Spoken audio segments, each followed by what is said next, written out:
কেন করি? তো আমাদের তো নাচের বিভিন্ন রকম তাল হয়ে থাকে। তো আমরা যেখানে নাচ করবো সেই জায়গাটা হচ্ছে আমাদের তখনের জন্য ভূমি। এবার সেই ভূমিতে আঘাত করে আমাদের নাচ করতে হয়। তাই সেই ভূমির কাছে ক্ষমা প্রার্থনা করে আমরা ভূমি প্রণাম করে থাকি। এবার ভূমি প্রণাম মানে শুধু যে আমরা ভূমিকে প্রণাম করছি এরকমটা নয়।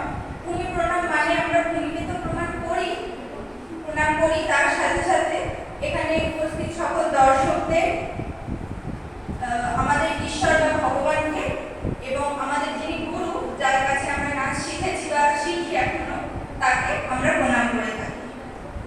আমি একটুই বলবো। আর আমি যে নাচটা, যে গানের উপর নাচ করবো সেটি হচ্ছে একটি তেলুগু ভাষার গান, যেখানে বলা মানে দেবী মাকে প্রার্থনা করে বলা হয়েছে,